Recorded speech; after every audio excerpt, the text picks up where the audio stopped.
Okie dokie. We are back. 3 o'clock. Let's talk Arthur versus Yarde. Why not, yeah? I didn't get a chance to really talk about it the way I wanted to talk about it. So let's talk about this. Let's talk about Tunde and Anthony Yarde. I know a lot of people want to talk about this. I mean, I've only ever spoken to Tunde very briefly on social media. For me, he's always been, every time I've very, very briefly spoken to him on social media, in a run-up to when Anthony Yarde fought Sergei Kovalev. I was chatting with big ups, Jeff. Thank you. I appreciate everybody joining, especially at like fucking 3 o'clock on a Thursday. But let's have a chat about this. So Tunde Ajaye, look, I'll get to the point. Anthony Yarde is in the last chance saloon, yeah? In terms of, it's not like if he loses to Lyndon Arthur again, his career's over, yeah? But I think we're starting to get close to the point here where Anthony Yarde being seen as a potential world champion, right? Anthony Yarde being seen as a potential world champion. Anthony Yarde being seen as anything other than domestic/European level. I think we're getting to the point here where it's the last chance saloon. It really is. And you know what? I feel so bad for Anthony Yarde because I feel like a lot of people don't even dislike Anthony Yarde. I don't think Anthony Yarde's ever said anything to be disliked. Yeah, boxing hype. Solokovsky's fighting George Fox on that card as well. So we all know Solokovsky from David Ajaye fame. In fact, David Ajaye made a very, very interesting comment on his Twitter page. I like David Ajaye, but I thought this was a very, very odd comment, yeah? I want to see if I can get it up for you. But David Ajaye on Twitter basically said that Solokovsky isn't that great of an opponent. And David said that he had problems. Here we go. I'll get the tweet up for you so I can show you for yourself. This is David Ajaye on Solokovsky. This is interesting. He said, "Let's stop hyping up Solokovsky. I went into that fight with problems, and the people around me know what was up, and the performance was nothing to be proud of. But I've really made his stock hit the roof. George shouldn't have any problems with him." I tell you what, that was a very, very risky tweet there from Ajaye. I'm surprised, yeah, people didn't here we go. Look, I'm surprised people didn't lay into him. Somebody says here, look, he got robbed against you like he's been robbed plenty of times. So stop talking waffle, man, and thank your lucky stars you haven't got an L on your record. But yeah, Solokovsky's on the card against George Fox, and Ajaye is already saying George Fox should take care of business nice and easy because he had problems going into the Solokovsky fight, and Solokovsky really isn't all that. Oh, very, very risky stuff there from Ajaye on social media. Anyway, getting back to Tunde, yeah? I just think people's problem isn't really with Yarde. People's problem is with Tunde Ajaye. And that's something that I tried to sort of not touch upon, but we just had Troy Williamson come on the show. That interview, probably, I didn't really do a good job with that interview. So big shout out to Troy Williamson for coming on. He came on very, very short notice, and I didn't do a very, very good job interviewing him. But I tried to touch on this with Troy when we spoke about 20 minutes ago about, you know, Tunde's methods of training. You know, Tunde's methods of training. This fancy pad work here that Tunde does. I don't want to get done for copyright, but Tunde pad work. This fancy Mayweather style pad work that he does. Would you say that's the main reason that Tunde gets a lot of heat? Is over this kind of tippy tappy type pad work? Would you say that? Yeah. Try to ask. Hope I don't get done here, but I tried to ask. What's his name? Troy Williamson about what he thought about the effectiveness of this kind of pad work here. I have to say, listen, look, my impression of it was that it was always good for reaction, yeah? And that was always good for reaction, being a reactive fighter, catching and countering. To me, there is like a method to this kind of pad work, yeah? There is kind of a method to this madness, yeah? Because you want quick hands, you want reactive hands, you want to be, you know, catching and shooting, catching and countering, yeah? In the ring. But some of this stuff is just, I don't know. Like I said, you heard Troy. in the interview we just did very, very quickly about 10, 15 minutes ago. He comes from the more old school style of training where, look, this kind of stuff is nonsense, really. You should be only training on what you're going to plan to do in the ring, right? And just keep it simple, keep it to the basics. Jab, right hand, left hook, those kind of punches rather than that. But I don't know. I think that's the reason why Tunde gets the most heat. I think Tunde gets heat because of his pad work and because of the way he speaks and because he's a very, very outspoken, flamboyant individual. And I think some of that has rubbed off onto Yarde. And I think as a result of Tunde, people want to see Yarde lose just to see Tunde fail. Do you think that's an accurate suggestion there, what I'm saying there? People just want to see Yarde lose because they want to see Tunde fail. It's not so much that they dislike Yarde. And what do you think about this fight being the last chance saloon, yeah, for Anthony Yarde? What do you think? You know what? He's been through a lot. He's lost family members to COVID. He lost his father to COVID. He lost, who else did he lose? He lost his father to COVID. He lost a couple of grandparents to COVID. Anthony Yarde's had it very, very tough via lockdown. And that's what he's saying in these recent interviews. That's what he's saying in these recent interviews. He's saying he had it very, very hard. He's saying he shouldn't have been in the ring. And he's also, I tell you what disturbs me. He's saying the crowd. It always worries me when fighters start bringing shit up like that. When fighters start saying, look, you know, the crowd not being there, I couldn't get up for it because it wasn't the same, because it was strange without no crowd. It worries me. It worries me because I haven't seen much of the Yarde Arthur fight. It's actually one of the few British fights last year, the few big British main events that I didn't get around to watching, and I haven't really seen it properly yet. But the impression I get from the bits of the fight I have seen is that Anthony Yarde lost that fight on fundamentals. Anthony Yarde didn't lose that fight because there wasn't a fucking crowd in the ring. Anthony Yarde lost that fight on fundamentals, aka there's problems defending the jab, isn't there? And there's problems establishing the jab in fights. That seems to be the problem with Anthony Yarde. So Richard says, yeah, I reckon people are more bothered about having a good laugh at Tunde's expense. Dave Lane says, I was disappointed they didn't do a face-to-face with Tunde and Pat. That would have been gold. They wanted to do that, 100%. Somebody that I speak to regularly on social media, who is involved in that line of work for said promotional company, wanted to do a face-off between Pat Barrett and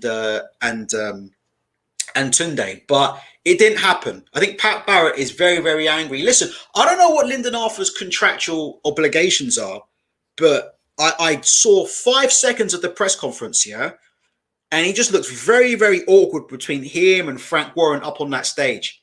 You know, it looked very, very, very awkward between Lyndon Arthur and Frank Warren. Like, I don't know what the contract situation is, but it wouldn't surprise me if Lyndon Arthur is no longer a Queensberry fighter. Oh, but then again, Frank's going to deliver him a world title shot. If he stays with Frank, Frank's going to get him up there with a WBO. So if Lyndon stays with Frank, Frank will get him that title shot. He'll be next in line for a shot after Callum Smith and Callum Johnson and Joe Smith. But it looked very, very uneasy there. I don't think they wanted to take this fight. And it's not because they're scared or anything like that. I just thought, Lyndon Arthur thought, look, I won emphatically, and I shouldn't have to have this fight. Well, let me just quickly say before we get on to some more of your comments, one thing that hasn't been mentioned a lot, though, which I know for a fact, though, a lot of people are angry at Yarde and Tunde and saying, why is there a rematch? There shouldn't be a rematch. Why should there be a rematch? You know, Frank Warren's just trying to get Lyndon Arthur to lose. Lyndon Arthur signed a rematch clause. Just for all those people out there,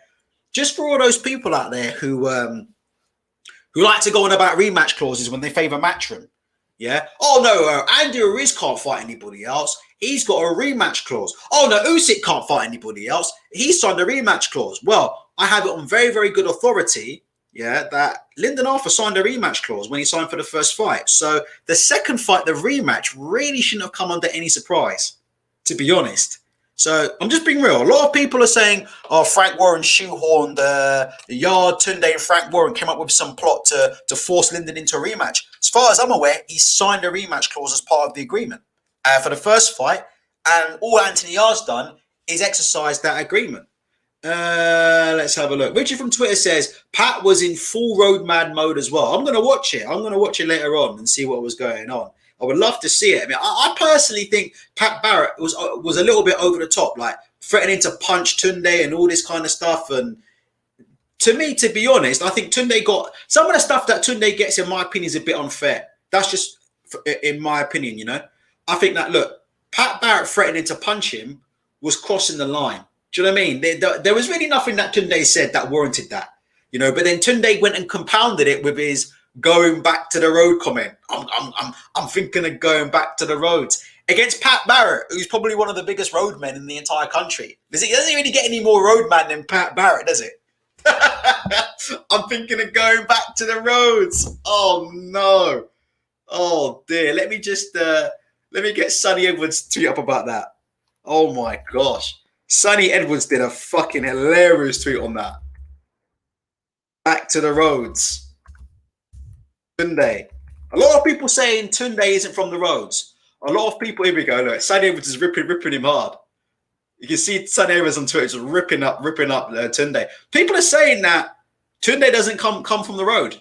And that, what was it? He's actually come from a quite well-off family or something down in Hertfordshire. Like his dad was an accountant or something. So it is what it is, isn't it? But I heard otherwise, that, you know, I'm not saying Tunde's not a tough guy, he's a professional fighter. But I'm just saying, like, from what people like Sonny Edwards are saying, Tunde Ajaye doesn't come from the road. But anyway, it is what it is. Crazy D3 says, Arthur beat Yarde with a jab. I think Tunde gets stick for lions in the... Oh my... Lions in the camp. Lions in the camp. Lions in the camp. What do you think? I honestly think this is the last chance saloon for Anthony Yarde. As... Well, maybe that's taking it too far. This fight might not be the last chance saloon, but we're getting to the point of no return, yeah, for Anthony Yarde as a... I think I can get away with playing this. Since I'm on the Frank Warren payroll, hopefully I can get away with playing this. But I think we're getting to the end of the road, yeah, of Anthony Yarde as a potential world level fighter if he gets beaten in emphatic fashion by Lyndon Arthur. What would you guys say? And you know what it is? Who do you think? Let me ask you a question, guys, in the chat. 27. I'm really grateful for 27 people. It's the middle of the day down here in the UK, and everybody should be at working. But let me say this. What do you guys think? Who do you think's got more to lose? Tunde or Anthony Yarde in Saturday's fight? Who do you think's got more to lose? Let me tell you, I think it genuinely out of the two might be Tunde. Because I still think if Anthony Yarde was to get beat and Anthony Yarde was to get stopped, he could turn around, he could fully sack off Tunde, he could fully get a new trainer, probably go and sign with Adam Booth or someone like that, yeah? And he could turn around and say, you know what, I wasn't being trained properly. And they could rebuild him completely off that. He could get himself an Adam Booth style trainer, he could get somebody else, and he could totally rebuild. I think Tunde's got more to lose because, you know what, honestly, I believe if Anthony Yarde gets beaten in an emphatic fashion, I think Tunde Ajaye is going to find it very, very hard to get a top-line training job again. That's my opinion. Would you guys think I'm right about that or wrong about that? I think Tunde is going to find it extremely hard to get a top-line coaching job, yeah, after this fight, if Anthony Yarde gets beat. I really do think Tunde's career is on the line. Like, I think if Anthony Yarde doesn't look any better in this fight and gets stopped or gets wiped out, I think what we'll see is probably the end of Tunde Ajaye with top fighters. I don't think any more top fighters will go to him. I don't think any more top fighters will use him. Do you think that's an accurate statement? Who do you think's got more to lose, Yarde or Ajaye? I think, yeah, it's Ajaye's his head is on the block here. Big time there. Joe saying Tunde is stuck between a rock and a Yarde place. Jesus Christ. I'm giving that a 7 out of 10. That cheered me up. After that dismal effort I just put in interviewing the British and Commonwealth champion Troy Williamson. After my dismal effort. Who flopped harder in the ring? Me on that interview or Anthony Yarde against Lyndon Arthur the first time? Let's just say we were both lacking, yeah, in the fundamentals. Joe thinks it's Tunde. Honestly, I think Tunde's head's on the block. One second, I'm just going to get this tweet out. Talking Yarde versus Arthur 2 predictions. Let's go through some comments. Richard from Twitter says, can see him ending up with a Shane McGuigan or somebody like that. Listen, what about Adam Booth? Genuinely, doesn't Adam Booth do very well with these athletic kind of... Do you guys think Yarde's an Adam Booth fighter? Do you think Yarde's the kind of fighter that Adam Booth could do something with? Very athletic, very strong, very physically gifted. You know, he has that kind of style, doesn't he? He has that kind of style, that lean over the front foot style, lean over the front foot, feint, you know, triggering fighters and then throwing hard counters. What do you think? Mr. Anderson says, you know what? Booth is perfect for Yarde. I could be wrong on that, but I think out of all the fighters who should go to Adam Booth, Yarde might be one of them fighters that actually Adam Booth might do a bit better with. One sec. Here we go. Is this the end for Tunde if Yarde loses? I'm just tweeting out the live link to this show, so hopefully we can get a few more people in here. Bang, that's done. Okay, let's have a look. Joe says, yeah. Unironically, Adam Booth isn't the worst fit in the world. Who would you recommend as a trainer for Anthony Yarde? Because I haven't really my gut says that Lyndon Arthur's going to do this job. Just based on the first fight, how much can Anthony Yarde change? I mean, not disrespecting Yarde. He had a terrible, terrible lockdown. Lost his father, lost his family. I personally would like to see Anthony Yarde win. That's who I like. I've always liked Anthony Yarde, and I always will. In some ways, I actually think Anthony Yarde has a bigger ceiling than Lyndon Arthur, because I think that Yarde has proven power. You know, Yarde was the one who went to Russia. I know Kovalev was faded, but to jump up basically from not even British level, Anthony Yarde went from Southern area level to fighting Sergei Kovalev in Russia away from home. And he was a fucking handful of punches away from stopping him in that fight. So we know Yarde can perform. We know he can do it. But styles make fights.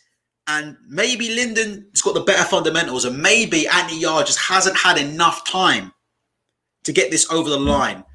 Crazy D3 says, all Yarde needs to do is grow a goatee and it's a trip down memory lane for Adam Booth. Oh, I see. With the old hay thing, you think?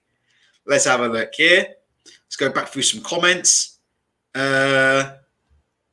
Richard from Twitter says, there wasn't any major beef this time. Pat and Lyndon just sat there looking mean. It's crunch time, isn't it? Time for the talking to stop. I mean, it is absolutely crunch time now between these two, isn't it?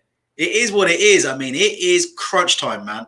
Simple as that. You know, for Pat Barrett, I don't think there's a big deal.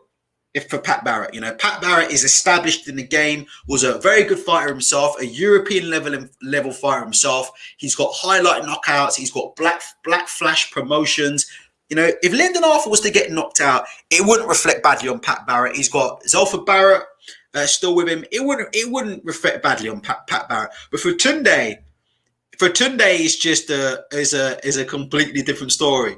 Shevin said Yarde is going to have to see Conor Benn hair transplant doctor soon. Do you know what, Dave Lane?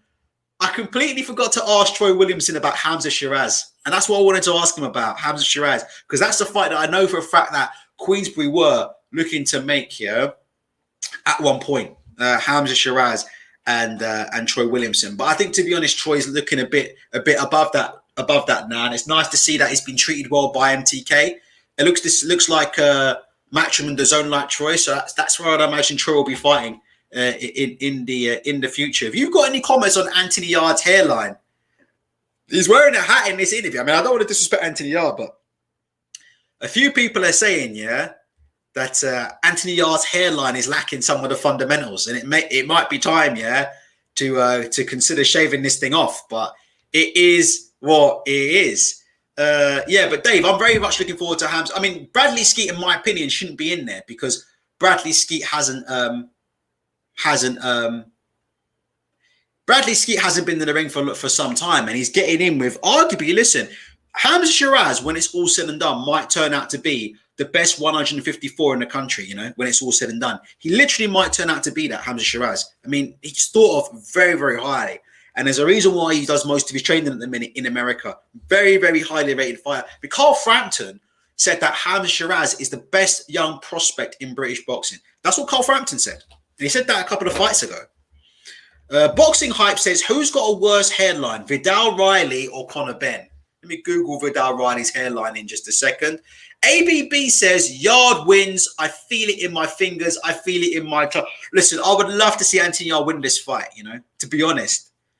I've always liked Anthony Yarde. I would love to see Anthony Yarde win this fight and get this fight done. But you know what they say about the fundamentals of boxing? Does Yarde have them? Didn't have much of an amateur background. Tunde isn't a very experienced coach. And there are big question marks there, aren't there? I mean, I don't want to talk about any of this YouTube beef either, so I'm not going to bring up any names because I don't want to get involved in any of this YouTube beef. But Tunde's been getting involved in this YouTube stuff, isn't he? Tunde's been getting a bit involved in this Spencer Fearon stuff that's been going on, which is sad to see, man. Do you know what I mean? Sad to see. I mean, I don't even want to see Spencer Fearon get involved in that stuff. I want to see Spencer Fearon do what he does best. The guy is incredibly knowledgeable about the sport of boxing, yeah? And I want to see him come back and just talk about boxing, just talk about breaking down fights.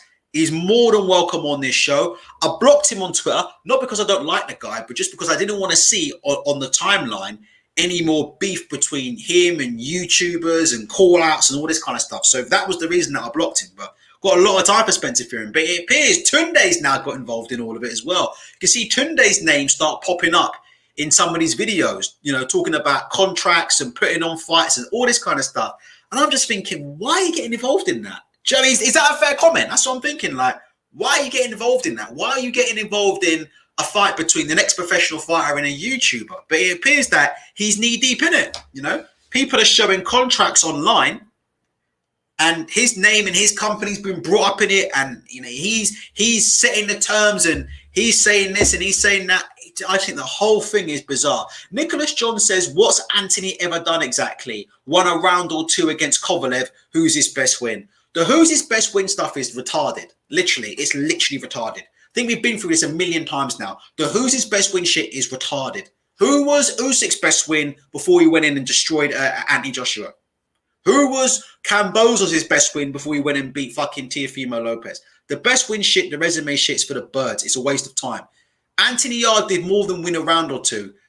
Anthony Yarde nearly knocked Kovalev out, period. So it's as simple as that. Anthony Yarde nearly knocked out Sergey Kovalev to become champion of the world. And nobody can take that away from the guy, man. Do you know what I mean? I understand if people don't like him. I understand if people don't like Tunde. But like for me, yeah, I'm not going to sit and pretend like he didn't really have Kovalev out of there. Kovalev was badly hurt in that fight. If he'd have put his punches together a bit more, if he had a bit more seasoning in the run-up to the fight, he would have been a world champion. And you have to give him credit because people were saying Anthony Yarde was scared to fight this guy. And that. Do you remember that? Anthony Yarde's scared of Buatsi. Anthony Yarde's scared of Callum Johnson. Anthony Yarde's scared of this guy. Well, he's scared, but he went to Russia and fought Kovalev. Sorry, he's not scared. It is what it is. And as Abdullah said, and Canelo got him quick straight up. And Abdullah brings up a great point. It's so funny how people give Canelo all the credit in the world for beating Kovalev, yeah?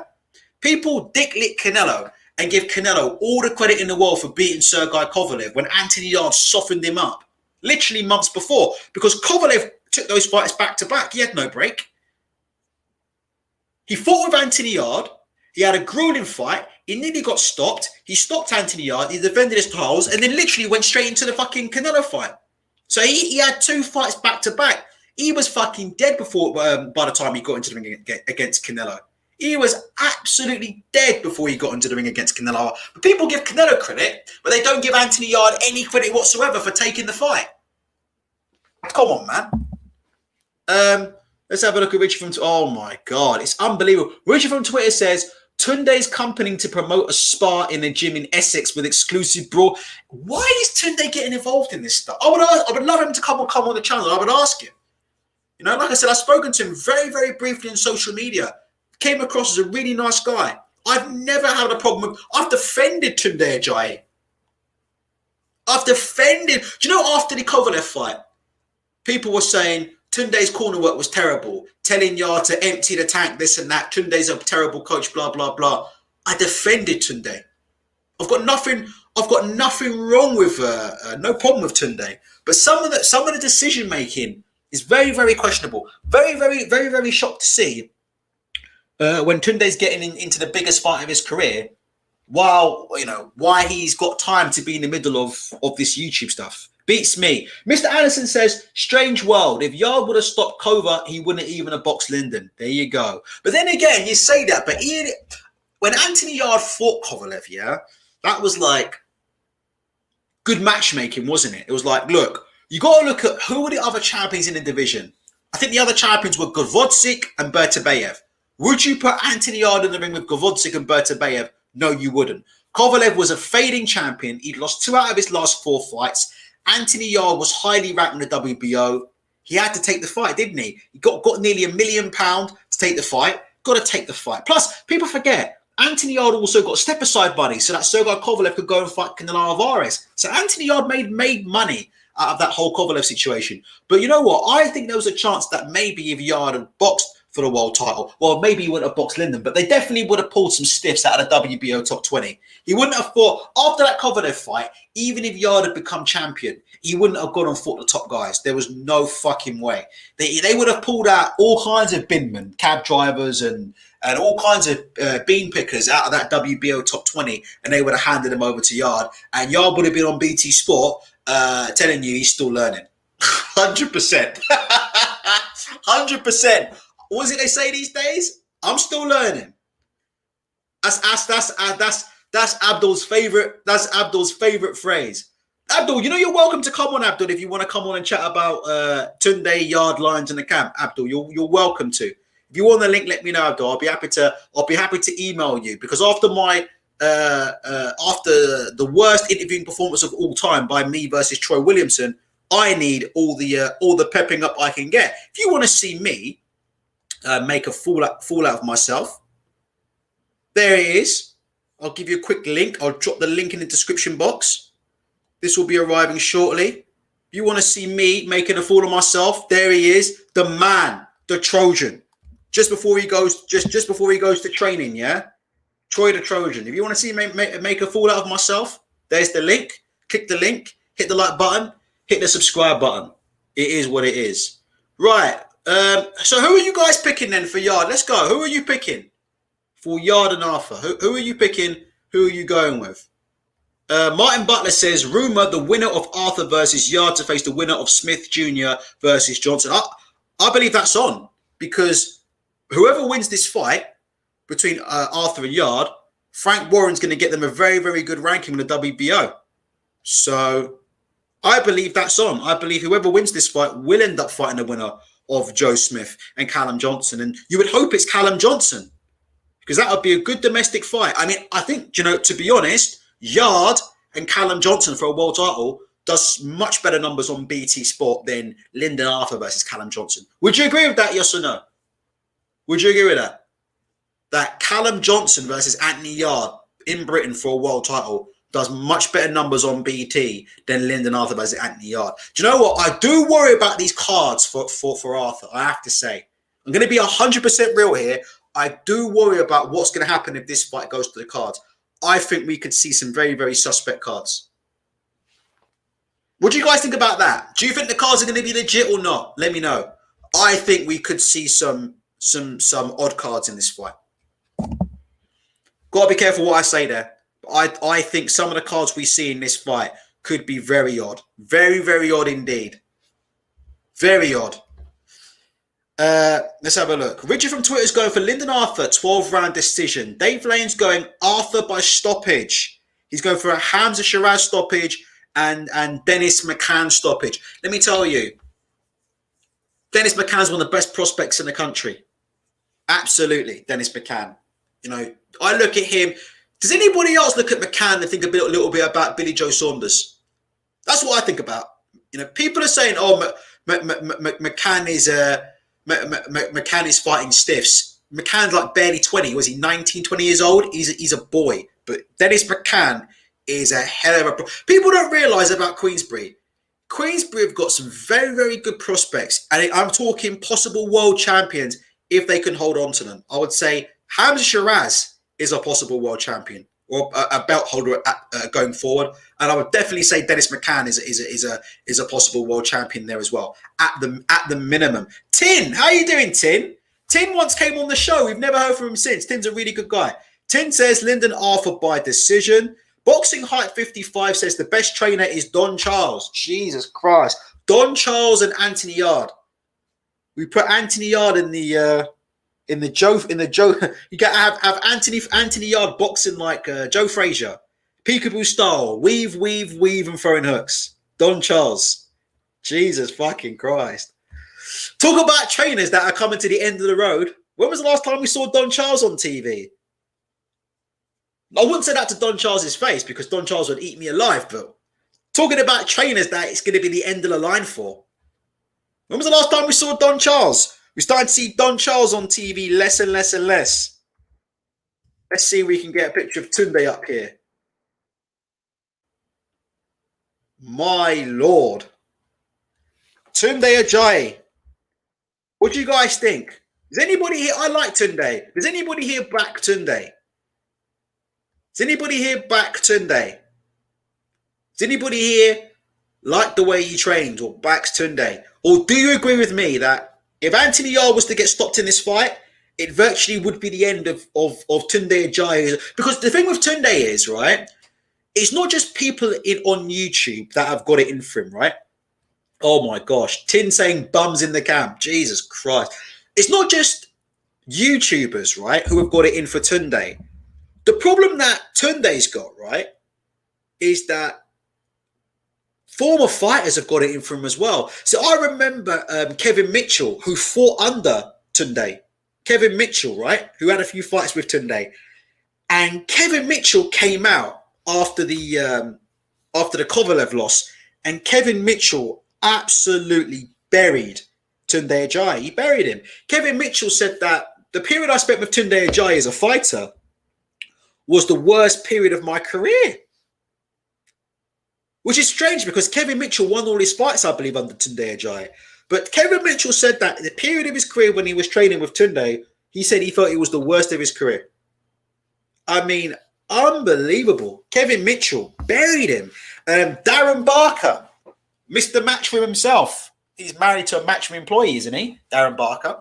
Mr. Matchroom himself. Can't get any more Matchroom than Darren Barker, can you?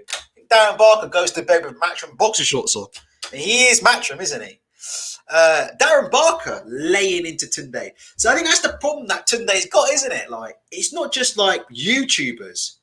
It's not just, you know, moronic YouTubers who don't know anything about boxing that are laying into him. It's fighters that are laying into him. It's even some of his own fighters that are laying into him. And I just think, you know, like I said before, if you were a young up-and-coming fighter, and I like Tunde, but I'm saying if you're a young and up-and-coming fighter and you hear all the negativity about this individual, why would you go and train with him? That's just my opinion. Mr. Anderson says, Tunde is great entertainment, but he just can't back up his shit talk. I honestly believe the man is a fraud.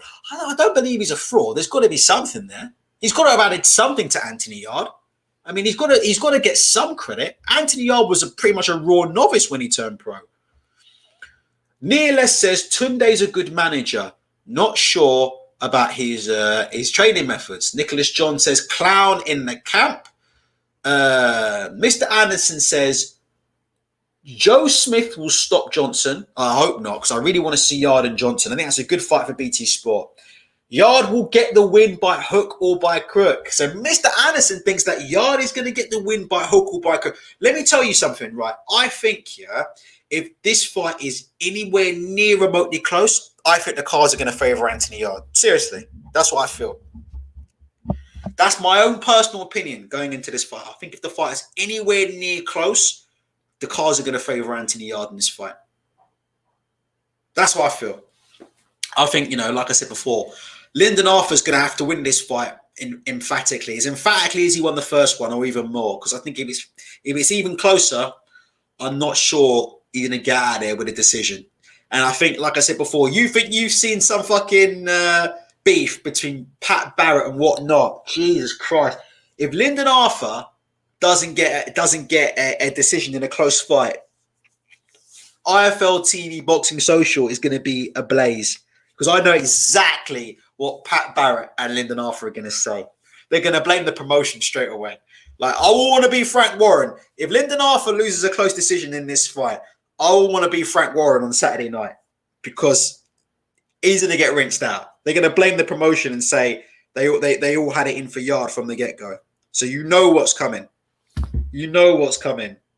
San7 says, give Ultra some likes. He's taking time to entertain us with his knowledge. I wouldn't say I'm dropping any knowledge, really. I'm just having a chat. But yeah, by all means, hit the like button. I could do with a pep up, yeah. I'm a little bit down in a minute, so I could do with a little bit of a pep up.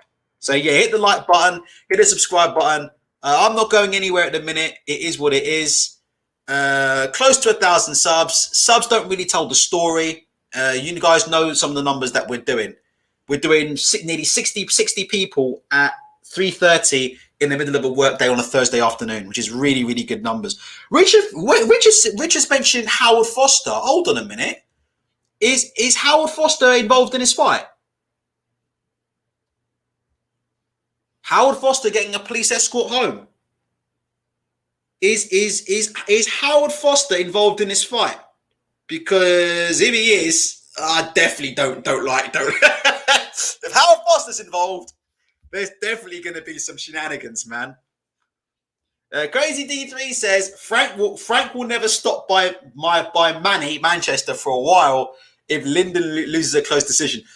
I'm telling you now, if Lyndon loses a close decision, you're really, really, really going to see some heat post-fight. It's going to get horrible. It's going to get really, really horrible. It's going to get really horrible. Okay, Richard says he's just using him as a joke. Okay, right. Rory Tabori says, the day before the last fight, I heard someone say Arthur had the best jab in British boxing. I'd never seen him fight, but I knew he just had a chance off that jab alone. Fundamentals of boxing, isn't it?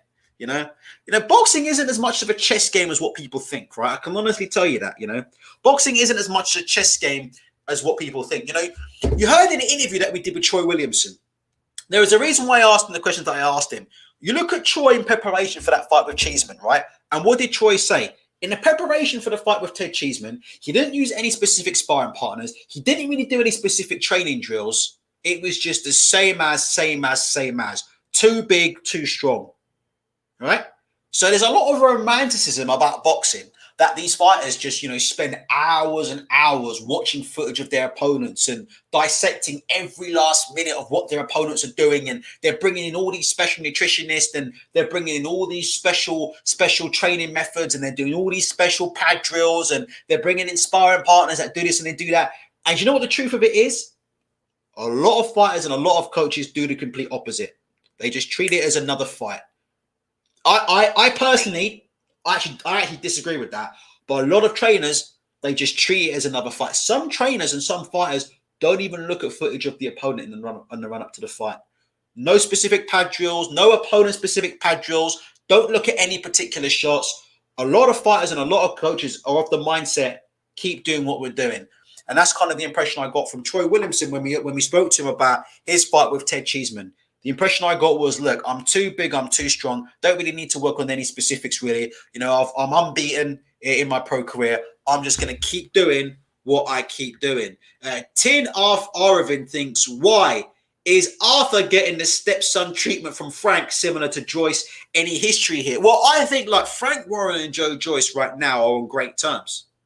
Joe Joyce signed a contract extension with Frank Warren, which really upset the Matchroom fanboys because they were absolutely hyped on hold on, I just think I've got Dean White at the door. One sec, I've just got Dean White at the door. I'm just going to ask him if he wants to beat me up. One sec.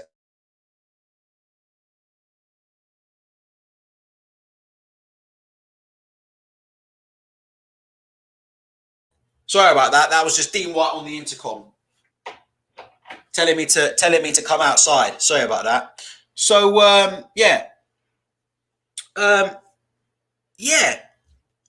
Joyce and Warren get along very well now. The Matchroom fanboys are upset about that, but Frank has delivered for Joe Joyce, isn't he? Frank, whatever you think about Frank Warren, right? Would you say Frank's delivered for Joe Joyce? He said to Joe Joyce, if you sign with me, I'll get you into the number one shot. Joe Joyce is now the number one, right? And he's in line for a shot at Tyson Fury. And Joe Joyce is extremely, by the way. Shout out to Francis Warren. I believe Francis Warren has done some work with the WBC. And Joe Joyce is very, very highly ranked with the WBC. I think Joe Joyce is like number 2 or number 3 with the WBC. So listen, Joe Joyce's move to Queensberry's paid off because they've got him ranked. But a lot of people, I mean, the Arthur situation is a very, very different situation, isn't it? Very, very different situation. But what do you guys think? I'm going to be honest with you. You guys know I'm on the Frank Warren payroll, right? You guys know Frank Warren pays my rent, right? Frank Warren paid for this £1,000 monitor that I'm recording this episode on, and all my kit and all my gear. Everybody knows I'm in the tank for Queensberry.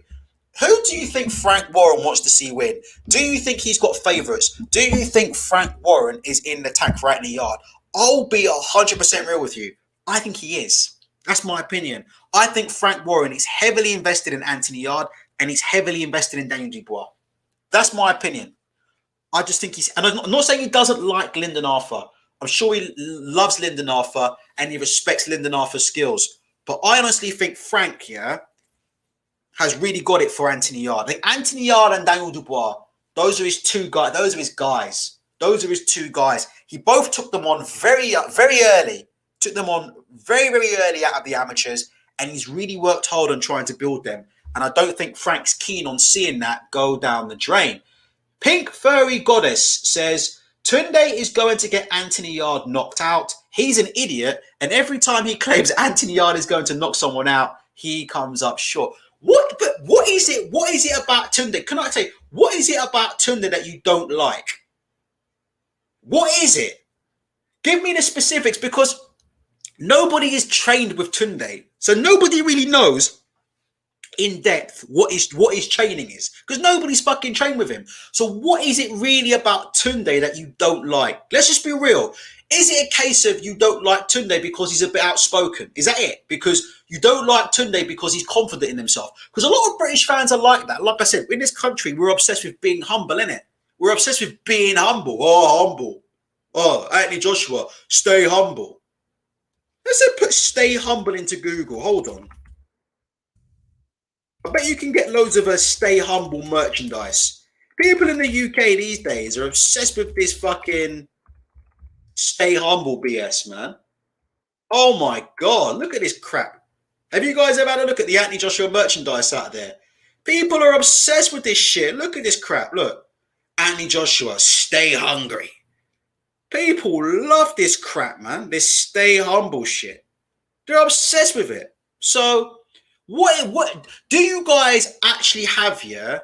Any reasons to dislike Tunde? Do you have a leg to stand on? Or is it just what? You don't like Tunde because he's confident in himself? Because there's definitely a lot of that. You know, the IFL TV crowd. The IFL TV crowd don't like confident people. You know how they go. They want all fighters and all trainers to come out and say, do you know what? I'm not sure if I'm going to win this fight. I have no idea. Do you know what? I'm not really that good, to be honest. I'll probably get knocked out in the first round, but I'm just trying to be humble, you know. I'm not really in boxing to make any money, you know. Boxing's not about the money for me, but boxing's about legacy. I don't really care. I don't really care if I starve to death and I can't pay the bills and I can't put food on the table. I don't do this for the money. I do this for the fans. Like IFL TV people are really, really into that kind of nonsense, aren't they? So what is it, isn't it? Why do you not like Tunde? Why? Is it because he's not humble? Is that what it is? Look at this. Look at this. Look. Anthony Joshua. Look at this. This is some video on Anthony Joshua. Look at this. Hustle, motivation, staying humble. Fuck me. They love this humble shit, don't they? Humble. Tunde Ajaye is pretty far from humble. Maybe that's why people don't like him. Pink Fairy Goddess says this has nothing to do with being humble. He is not a good trainer, period. But how do you know that? Have you ever done a session with Tunde Ajaye? Do you know any boxers who have done sessions with Tunde Ajaye? What is your evidence for saying he's a bad trainer? Other than a handful of pad videos on IFL TV. What is it? I'm being real. We have to ask the question, don't they? Why do people dislike the people they dislike? John Love says, Tunde trained the Azim brothers when they were young pups. Two of the best prospects in the UK, especially Adam Azim. I have not seen Adam Azim yet, but I know he's extremely highly rated. And Sky are looking to push forward with him. I mean, he is big time rated, Adam Azim. Also, a very, very good looking guy. Very, very good looking, marketable individual. So Adam Azim's very good. So Pink Fairy Goddess says, I want you to explain why he's a good trainer. So you don't know what you're talking about because you can't answer a question with another question. Yeah. Very, very simple. I don't know what his training methods are like. I've never trained with him. Neither do you. So how can you be convinced he's a bad trainer? Have you ever been to the gym and seen people who train with him, or do you know anybody who trained with him? I've spoken with more people who've probably trained with him than you have, to be fair. Let's have a look. Games You Love says Tunde acts like a bell end. That's why people don't like him. Well, the going back to the roads thing, I don't know why he said that. I'll be honest with you. I don't know why he said that. I just don't know why he said that, going back to the roads thing. I don't know why. Let me ask you guys another question. Do you think Tunde does a good job of taking the pressure off Anthony Yarde? Because some fighters need that. Because, again, look at Kell Brook, right? So you look at Kell Brook, right? You look at Kell Brook's recent press conference with Amir Khan, right? Kell Brook always looks lost up on the stage. Am I right about that? Every time Kell Brook goes up for a press conference, he pretty much loses every press conference he's ever been involved in because he doesn't know what to say, he doesn't know how to talk, and Kell Brook doesn't have the gift of the gab. And what you often see is Dominic Ingle doing the talking for Kell Brook. So, do you think Anthony Yarde performs a similar sort of thing for? Do you think Tunde Ajaye does a similar thing for Anthony Yarde? Do you think that Tunde takes all of the heat and a lot of the focus and puts it on himself, so there's less pressure on Anthony Yarde? Do you think in some ways that relationship works? Let me know. Or do you think I'm just cutting at straws? Because I don't want to just bash the man for no reason. If there's a reason to bash him, we'll bash him. But it is what it is. Sea Lion says, Kell funny on... Kell is awful. Kell has got the worst press conferences of all time. I mean, you see Amir Khan laughing at Kell Brook. We all see that, yeah? Amir Khan laughing at Kell Brook and saying, come on, Kell, that's not how you promote fights. Kell Brook's in there, yeah? This is how Kell Brook here was on a fucking pay-per-view. These guys are both 50 years old, Brook and Khan, yeah? Brook and Khan are both 50 years old. They're now trying to convince people to pay for pay-per-view, right? They're having a hard enough time convincing people to pay for pay-per-view as it is. And then Kell Brook starts talking shit about, yo, I'm going to fight you like I'm fighting in a car park. And Amir Khan turns around and goes, Kell, what the fuck are you talking about, man? Why are you bringing up car parks, man? We're trying to convince these boxing fans that we've still got something to give. We're trying to convince these guys that we're still in the peak of our career. And you're talking about rocking up and having a car park fight. So we know Kell Brook don't know how to... Kell Brook's the worst talker. But let me tell you, I think Kell Brook, if he's got anything left, will spark Khan out. Period. Sea Lion says, awkwardly funny Kell. Absolutely. Kell is very, very awkward. Accuracy. How do you say accuracy? Kell Brook, accuracy. That's what Kell Brook says, isn't it? Kell Brook says accuracy. Power, accuracy. That's Kell Brook. I got knock you out with power, accuracy. Accuracy beats speed. Accuracy beats speed. You know, Kell Brook, man. That's like, listen, fuck all that stay humble shit. Put that on a t-shirt and I'll buy it tomorrow. Hold on. Let me put this up. Listen, all this stay humble shit. If someone puts this on a t-shirt, I'll pay for it. Kell Brook, there you go. You can see it there. Accuracy beats speed. Accuracy beats speed. Let's have a look. Moshin says, Kell relentless Brook. John Love says, Khan destroyed Brook at the press conference.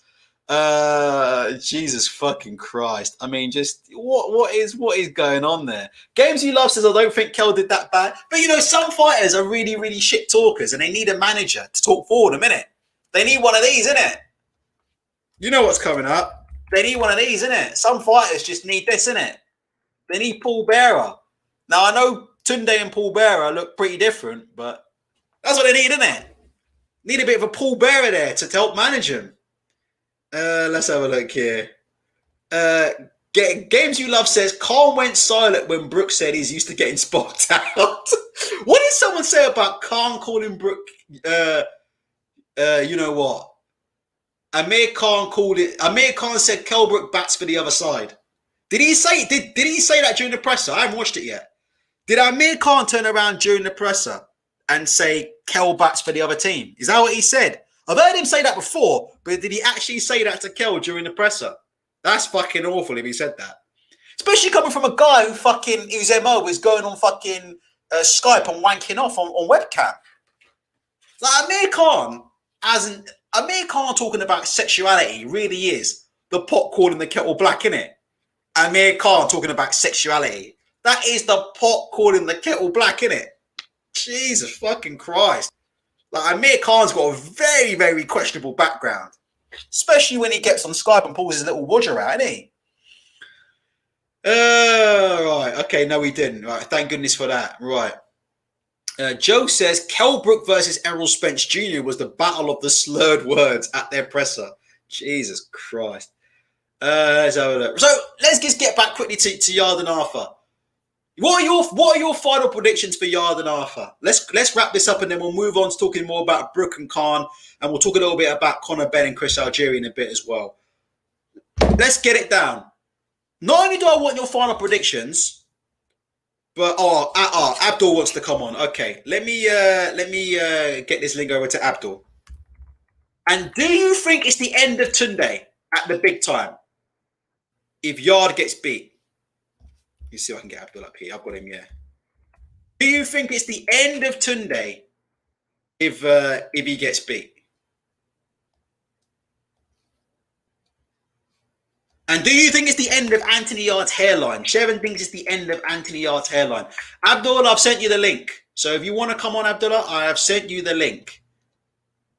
The link has been sent. Let's have a look. Let's go through these final predictions.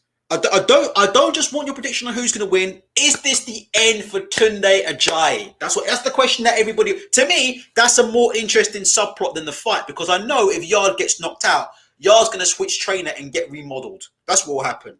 Yarde will switch trainer and get remodeled. But for Tunde, I think if he does lose this fight, I do fear he'll be relegated to setting up YouTube fights in the near future. Let's go through these comments right now.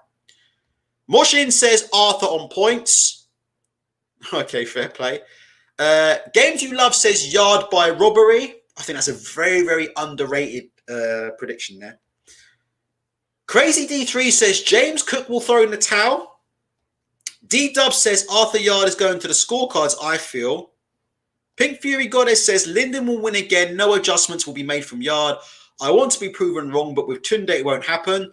Daryl, are you another one, Daryl? If you want to pop on after Abdul, you're always welcome to. Let me know and I'll send the link over. You're more than welcome. Arthur beats Yarde but gets robbed on the cards. I can really see his... I honestly think if Yarde improves and this fight is close, as Abdul's just popped in, I'm just going to quickly finish reading his comments. Close fight, Yarde gets the win. Yarde, a lot of you are going Yarde. Yarde win by skullduggery. None of you were going for Yarde by knockout, even though he apparently hurt Arthur in the first fight, at the end of the first fight. Nadav Drew says Tunde, job centre bound. Frank is going to be pissed. Sean Reeves says, who's my M&S brother, says Lyndon to win. Ultra, better fight this time around. And yes, Yarde to leave Tunde if he loses. A few of you are coming in. Okay, 54-6. I'm really happy that we've got 50-60 people here. 4 o'clock on a fucking Thursday. Most people are at work. Abdul, let me turn on the mic. Hold on 1 second so I can hear. Abdul, can you hear me, Abdul? Yeah, can hear you. I can hear you nice and clearly. Abdul, I'm just going to go and grab a cup of tea. The show's yours. Just give us your thoughts on Anthony Yarde, Lyndon Arthur 2. Give us your thoughts on Tunde Ajaye, lions in the camp, and Freudian slip there. Where does Tunde go if Anthony loses? Over to you, Abdul. First of all, I think Lyndon Arthur will feel some type of way because Frank Warren did a job on him. I don't know what he made him sign, but this was supposed to be a fight where the winner moves on to better and bigger things. But for some reason, he's back down to where, it all started. And I don't know, maybe they got a bit greedy and they signed something. Pat Barrett was alluding to something along those lines, saying, we've learned now, we won't make the same mistake again. And I feel sorry for him, to be honest, because he should be moving on, challenging on for a world title, not, back to square one. Obviously, clearly, Frank Warren is not happy because the man that he wanted to win didn't win. And he... Abdul, why do you think? So, Abdul, just say, why do you think? Yeah. So, I'm sorry to cut you off. I just want to quickly ask, and then carry on. No problem with what you're saying. Great value. Just want to quickly butt in before I forget. Why do you think Frank's got the hots for Anthony Yarde? Because he feels that Anthony Yarde is a marketable person, and because of his, he's got to deal with Adidas. He's got the appearance. He's got the sort of the urban culture where people are sort of into that. I'm assuming he's more marketable than Lyndon, because Lyndon doesn't say that much. Lyndon's more quiet. He's more more measured with his words. Doesn't say too much. So it's harder to sell a Lyndon Arthur than an Anthony Yarde. It's a bit like Crawford. Crawford's hard work to sell. He doesn't say much. He doesn't, doesn't engage that much with the fans. He doesn't, you know what I mean? He's very serious. He just says a few words and gives you the eyes, and that's just not even, that's not it. People know, even Golovkin, he's very marketable, so he's just about saying stuff and being polished. And I think Anthony is more of a person that they can sell as opposed to Lyndon Arthur. And also, I think it's to do with the North-South divide. It's tougher to sell a northern fighter compared to a southern fighter in most cases, Fury being an anomaly. But most times, the southern fighter is easier to sell, fighters from London and things like that. Let me just cut in. Let me ask you, do you think in this fight, Abdul, that Lyndon Arthur's going to get a fair shot at this fight? Do you think he's going to get, if it goes to the cards, do you think he'll get a fair shot? If it goes to the cards, I'm not very confident that he gets anything, to be honest with you. But that's how I see him winning the fight. I don't see him winning a fight by a knockout. Because if he would have won a fight by a knockout, he would have beat him via knockout the first time round. But I do understand that he had one arm injured. I don't know how much how much that's gonna play into the match. But I just feel like if he was gonna knock him out, he would have knocked him out the first time around. I think it's a points decision, but I doubt he'll get it because, as we've mentioned, the promoters sit down with the judges the night before and take them out and give them food and things like that. So it's going to be hard to get, a points decision if it's really razor close, unless he does a really good job of showing that he's winning and he makes it very clear that he's winning. If it's sort of razor thin, then I'll give it to Anthony Yarde without a shadow of a doubt. Let me ask you about the rematch itself. Do you think, again, I was told that Lyndon Arthur signed a rematch clause. So all this stuff about there shouldn't be a rematch, he actually signed the rematch clause the first time the fight was made. What do you feel about that? Has that changed the way you feel about? Because I don't know, Abdul, the whole talk's been about, look, Frank Warren has shoved Lyndon into a rematch. There should never have been a rematch in the first place. Lyndon's upset about it. He doesn't want to do the fight. It's not because he's scared of Yarde or anything, but he feels he's a level above. He wants to move on to fringe world level as soon as possible. So he wants to move on. But he signed that rematch clause. What do you think about the rematch? We're 2 days away from the fight. Are you excited about the fight, or do you just think, oh, look, there's no need for this fight. There's no need for the rematch. Lyndon was forced into this because the promoter wants to see him get beat. Or as time goes on, you hear Anthony Yarde's interviews about not being right, losing his family members to coronavirus. Do you just think, look, fight wasn't in front of a crowd, bad time for Yarde, mine was off the job. Maybe this fight's really going to catch light. I mean, it went under the radar for myself. I didn't really know until I looked at one of the online boxing pages, and then it said, that it reminded me of that. Before that, I totally forgot that fight was going to happen. I was more aware of Haney versus Jojo Diaz, which I think is another upset looming, but we'll see about that. I don't know much about that, but Shevin agrees with you. He's been saying all week he thinks Jojo Diaz is going to win. Yeah, Jojo got something about him. I don't know what it is. He got something about him. He's got like a soft belief and aggressiveness. That's quite different. But again, Haney's a big guy at the weight, so I don't know. But going back to the Lyndon Arthur, Anthony Yarde, I just wasn't aware that I've totally forgotten about it. It's gone sort of I know the opening sort of unveiling was very public and people knew about it, but it seems as though as the match is getting closer, isn't that buzz around anymore. I don't know why that is. I don't know what's happened. With regards to one of the comments I seen CRB mentioning that Golovkin isn't marketable. Well, Golovkin's sponsored by Hublot. He's got big boy sponsors, so he's very marketable, trust me, especially when he keeps saying the same sentences again and again. But he's marketable somehow. I don't know how, but he's marketable. So but Lyndon, I don't know, he needs to speak more, he needs to engage with people more, and he needs to just I don't know, just get out of his shell a little bit more, because he's very, very guarded, very quiet, isn't he? So I think it seems like nowadays the loudest mouths are the ones that get fed. That's the time we live in nowadays, unfortunately. So in all aspects of life. Why are you here? Let's just move on, because I think we've done this Arthur thing to death. You actually stay for a bit longer there? Yeah, go on. Yeah, I could do another 10. Okay. Brook and Khan, Abdul. Yeah. I haven't watched this press conference yet, but my first thoughts are you interested in this fight? Who do you think wins the fight? Will you be paying for it on pay-per-view? And also, what do you think about all these fucking clauses that Khan has stuck in this contract with Brook? Because, I made a joke on Twitter the other day, right? That Khan's even put a clause in Brook's contract that he can only train on Saturdays and Sundays, and he can't drink water during any of the sessions, because it's fucking unbelievable the amount of clauses now that Kell Brook's had to be under. He can't weigh any more than 163 on the day of the fight. If he weighs any more than 163 on the day of the fight, then he's going to get fined £100,000 for every pound he's over. And there's all kinds of stipulation that. Is that the case? Is there? I didn't know that. I thought it was if he goes over 149.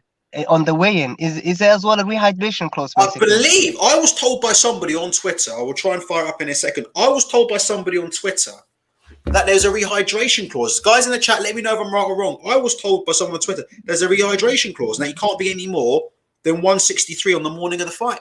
Oh, if that's the case, then I will double check that right now. But carry on. Well, if that's the case, then Khan literally got everything in his favor. I thought that it was 149, and then there is no rehydration clause. Okay. But if there is, then that will certainly, swing the fight in favor of Amir Khan, because we know Kell Brook, he's big guy. He's not really a welterweight, I believe. He's a 154 fighter, but he just squeezes himself into welterweight because at 154 he wouldn't be able to compete with the guys up there, like a Charlo, like a Tony Harrison.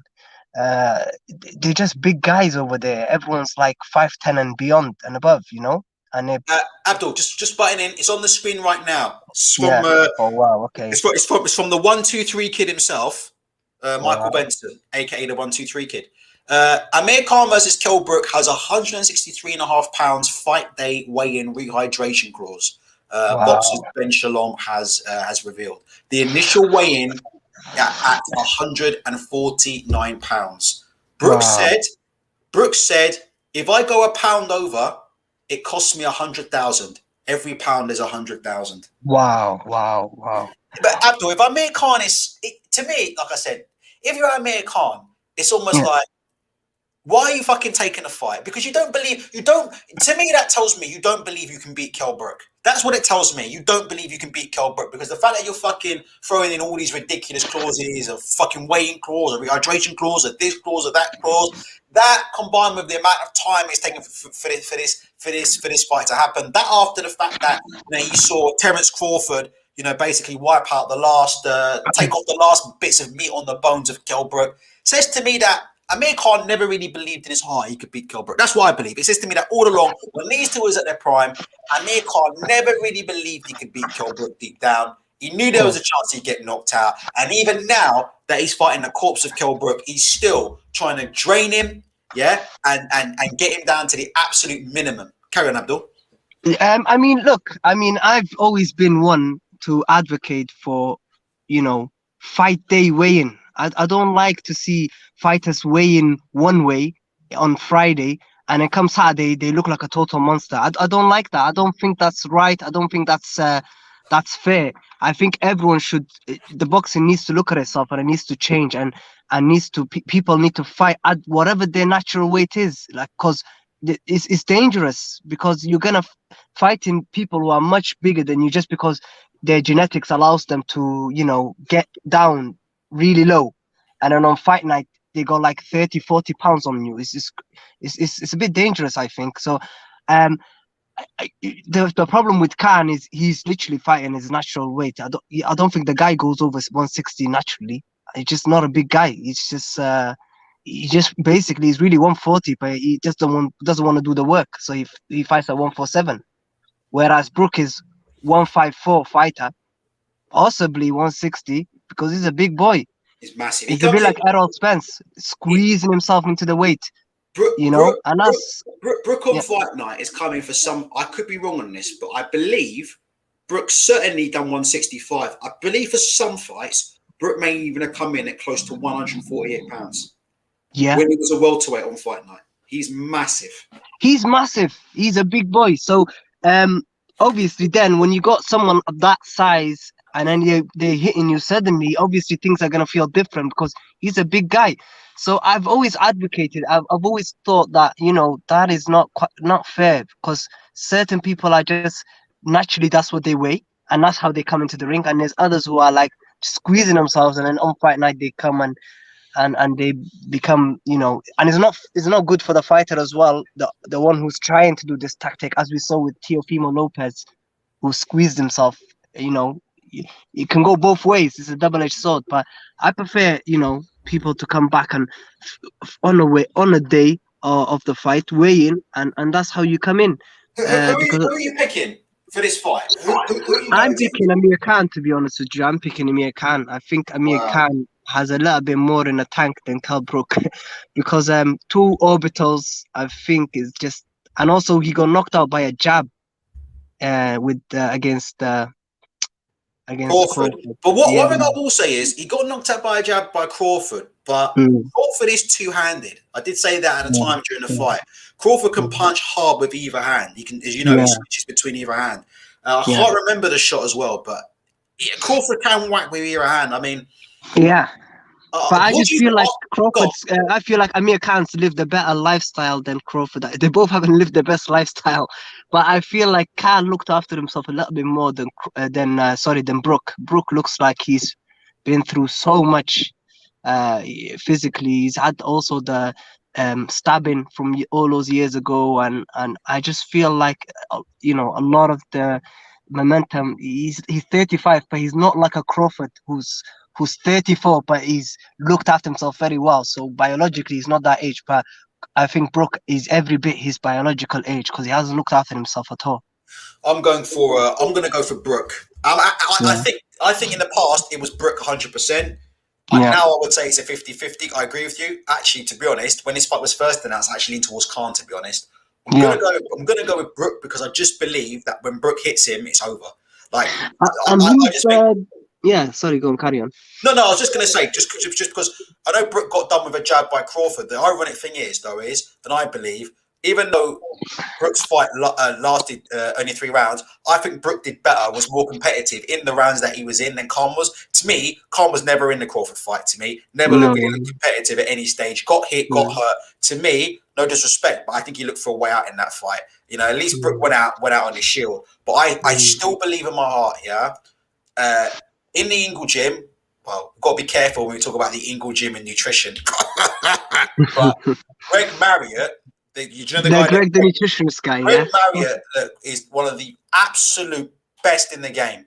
Well, I've never worked with him, but going off what the things I've seen and things I've heard, Greg Marriott, if you need to make weight in a very, very quick period of time, if you want to make them weights, if you're a 160 guy and you want to be making 147, Greg Marriott is one of the very, very best nutritionists in the business. And I just believe that Brook is going to have enough to the point where he's gonna chin Khan, and when he hits Khan, it's gonna be a wrap. Carry on your thoughts on that, and I wanted to ask you, Amir. I'm gonna pay pay-per-view for this because just to stick one up the arse of Matchroom.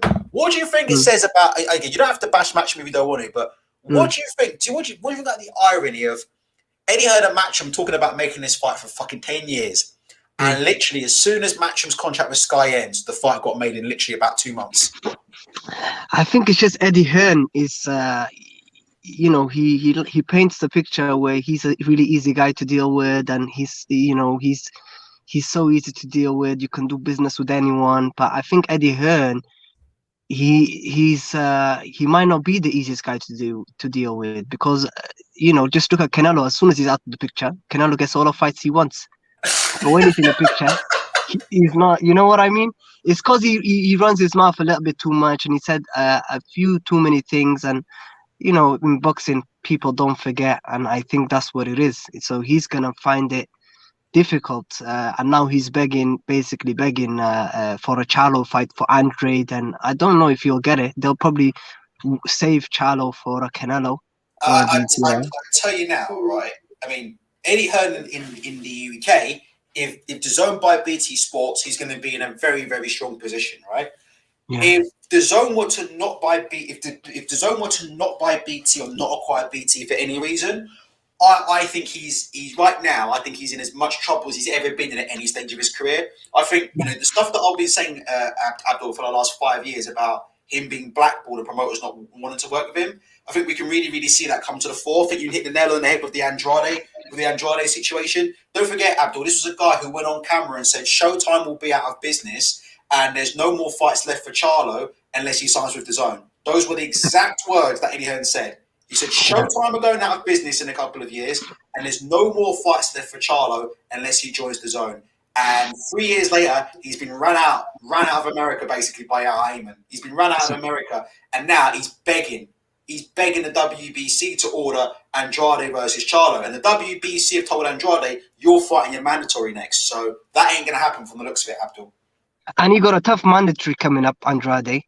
I haven't seen this guy, but a few people said he's really good. He's a problem. I think he's from Uzbekistan or something like that, but he's a problem. If he gets, I don't know, I think Andrade might lose. He's a full-on chance that he loses his belt. Wait, listen, he was hurt by Liam Williams. There's no question about that. Yeah, this kid's a problem. So I don't know how. It'll be interesting to see. I think belts will change hands on that day. I believe that this guy will beat him. Well, just to quickly go back, I didn't get your opinion on Brook. Would you pay pay-per-view for it? Pay-per-view fight or not a pay-per-view fight? I'm going to buy it to shove one up Eddie Hearn's backside. But what do you think, Abdul? Pay-per-view fight or not a pay-per-view fight, Brook and Conor? Look, it's simple marketing, it's simple business concept, supply and demand. Exactly. And if there's a demand for it, then you can sell it. And it seems like there's a demand for it. People have been talking about it online and all sorts, and people still want to know who is the better. Who's a better fighter out of these two guys, and a lot of the things now have ironed out and evened out. Is an even playing field. They're both not at their best. They're both not in their prime. So it's an even fight, and it can make a lot more money. Can make for an even better fight. In some ways, it can make for an even better fight in a weird way, couldn't it? I think so, yeah. Because I don't think there's a way coming back now for the loser of this fight. It's literally over. It's curtains for whoever loses. I don't know how they can come back after this, because where do you go from there? Who do you fight? Unless you want to become a what do you call it? A sort of a person who just fights new and upcoming fighters. A Conor Benn victim. That's they want to carry on boxing. Be served up to Conor Benn on DAZN in front of about 10 people and a dog. Exactly. So if you want to be one of those kind of people who fights up and coming people, then that's the only thing for you left. I know you're going to go, so I just want to quickly, before you run off, I just want to ask you 2 quick questions, right? Yeah. Your thoughts quickly, if you can. If you need to shut off, you need to shut off. But I wanted to ask you about Teofimo quickly and your thoughts on basically that fight and the conduct of the father afterwards. So we'll quickly ask you about that. For those of you who were just joining, 73 people, I really appreciate it. 73 people at 4 o'clock on a Thursday. Fucking hell. Listen, we're going to get back to Yarde and Arthur and some of the other fights, yeah? But while we've got Abdul here, I just want to ask him about Teofimo. Yeah, Teofimo Lopez. Honestly, I think he's a very talented fighter. I think he's high. His ceiling is high. He's very athletic. He's strong. He's got a good jab. He got quite long arms for someone who's not very tall. I think he's I don't think he's a tall guy. Maybe he's 5'7" or something. So he's got good reach. He's a good fighter. I like how he's more of a counter puncher. So what he did was totally against what how he usually fights. He just chased Kambosos around like an amateur, chucking everything. When he's a champion, all he had to do was just jab and move, and you would have got the decision because you're the champion. You get the benefit of the doubt. So I don't know who told him that you need to run after the other fighter as if like you're the challenger. When you're the champion, you don't need to do that. When you're a champion, you let the other fighter come to you because they have to prove the point, not you. You get the benefit of the doubt. That's why you're the champion. I just think I've read the article, to be honest with you, and it seems like the guy is going through a lot of turmoil at the moment in his life. If rumors are to be believed, his wife that he married recently, he's divorced her now. They've divorced. Right. Do you think he should stay with his dad? He looks like he's going to stay with his dad. Everybody's giving him the Tunde treatment. I think he should stay with his dad, but maybe his dad should just become like a co-trainer or something. Because I know it's hard to get rid of your dad, isn't it? So maybe just keep him as a co-trainer and get someone else in who can talk to you and give you advice. Because the advice that his dad was giving him was non-existent. I don't know what he was advising him with. It just seemed like it was just reactive. He doesn't know. He took ages to get back into the ring. And when you're in a corner, you should have the stool ready, the spit bucket ready, everything ready for when a fighter comes to you. Not the fighter comes and he finds nothing there. Because you only got a certain amount of time, and you got to utilize every minute of it. So I just feel like he was ill-advised, and Kambosos, to be honest with you, people should have been more aware of it. Kambosos, and I think Teofimo maybe wasn't aware, Kambosos came up in American gyms. He was Manny Pacquiao's main sparring partner. Yeah, for years. So he's seen a lot of styles. He knows how these American boxers box. So I don't know, maybe he just thought to himself, oh, this is another Euro fighter, what they call European fighters. Eurobums. He didn't think much of it. But that just goes to show to all the up-and-coming Brits, listen, if you want to be someone in this sport, you go and base yourself in America. Kambosos did that, and he's seen so many styles in that wildcard gym. And look, it put him in good stead. He didn't panic when he got knocked down. He fought. But if you're in the UK and all you're used to is, UK style, and when you come across someone like that, you would panic, Well, just quickly before I let you go, Anthony Joshua's interview. You've seen that? Hello, can you hear me? I can hear you, Abdul. Just quick before I let you go, Anthony Joshua's interview. Did you see that on IFL TV? No, to be honest, I missed it. I missed it. Yeah, I missed it. Yeah, I think he's just going. I think he's fed up with people asking him the same questions. To be honest with you, and he might have just said something to get a reaction. But I don't know. We'll see who. I think this. Says he's talking to Jonathan Banks. Said he's talking to Jonathan Banks.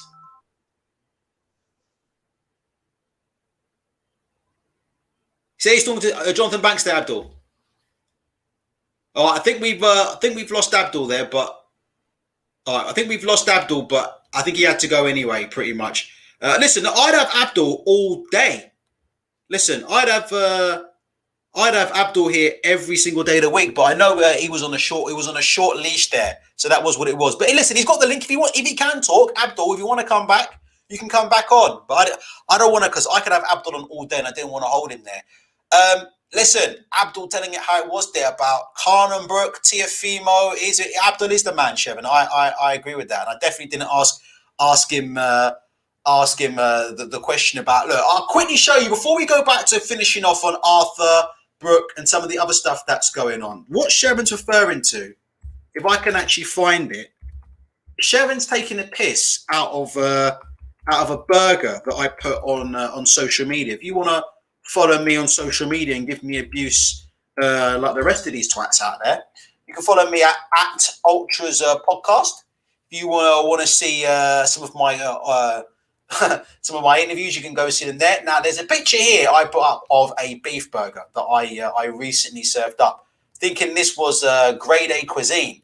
And Chevin, he thought it was all right, but it's question marks being raised about the bread I'm using. In fact, hold on a minute, I will find it if I just go to my photos and videos. It is right here. There you go. So we call this the Queensbury Promotions Burger. What, guys? Out of 10, you can give it a 2 if you want. What are you giving this burger out of 10? This is my burger that I made for myself the other day. The Queensbury Promotions Burger. They call it the Frank Warren Payroll Burger. What are we giving that out of 10? A 1, a 2, a 3, a 4? Would you even eat it? Recently, we've been doing shows looking at some of the worst Christmas dinners of all time. So I've been slagging off other people's food. Guess it's time for my own food to be absolutely slagged off. What do you guys think? Look at that. Boxing Hype is saying a 3, to be honest. Okay, fair enough. Hard to please. Mind you, this guy eats burgers in Chris Eubank's gym in Brighton. I'd imagine they've got all sorts in that Brighton gym down where the Eubanks are. Imagine what they've got in their burgers down there. Got to be careful what I say now, otherwise I won't be on social media for very much longer. Martin Butler says lovely looking burger, a solid 8.5. You've probably been a bit too kind there. Dave Lane says a solid 8. I prefer the cheese. It's already melted. The cheese is pre-melted. It's burger cheese. So it's already there. Daniel Stone says, bro, that's not right. Oh, Daniel, give me some constructive criticism. What's wrong with it? Daniel Stone says, what's the yellow puddle? That's not a yellow puddle. That's actually the flour. That's a design on the plate. That's a floury plate. That's not any sauce or anything. And that at the bottom right is a tomato, believe it or not. Crazy D3 gives it a 6. Sharon says burger is an 8.5. Bread is a 5. No comment there. All I'll say is this, Chevin. Beggars can't be choosers. TMT says cheese not melted, dodgy bread. How is it not? It's burger cheese. It's pre-melted. Burger, not pre-melted, but it's already soft. It's burger cheese. You don't need to melt the fucking thing. Martin Butler says the bacon elevator. Oh, so what it's got here is the Queensbury Promotions Burger. Oh, fuck, my banner's getting in the way. But it's got 3 buns in it. You can't see the third bun. It's got 3 buns, burger, double cheese, bacon, pickles, ketchup, mayo, onions, lettuce, and tomato. Listen, it tasted great, I have to say. Nicholas John says, I would need a bib to eat that. I do like a lot of sauce, and I'm not talking about Lawrence Okole. Luke Bignell says the bun isn't very good. I think that's a 7 out of 10. The bun tasted absolutely tremendous, I have to say. It tasted great. I really enjoyed that. Slightly toasted as well. It is what it is. Let's have a look. I've given you the full ingredients there, Crazy D3. Only 1 patty at this moment in time.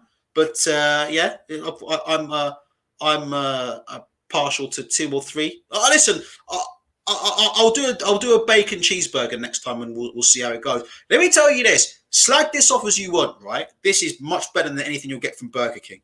Oh my god, Burger King's fucking rank, man. Burger King is absolutely rank. I don't know what they use in their burgers. It's probably a little bit better. The meat is a little bit better than Mackie D's, but the overall burger's disgusting. And I tell you one thing about Burger King: they don't put any sauce in their burgers. Their bacon double cheese, right, is one of the driest burgers on the fucking market. The Burger King bacon double cheese, dry. It's literally 2 patties, a shitload of cheese, and a shitload of bacon in just a straight up bun. There's no ketchup, no sauce. Well, very little tomato sauce. Very dry. Very dry. I mean, I'm pretty constipated right now. I've just had to have some fucking laxative sachets. if I was to eat a fucking Burger King double bacon cheeseburger right now, I'd imagine I probably wouldn't shit for the next month and a half.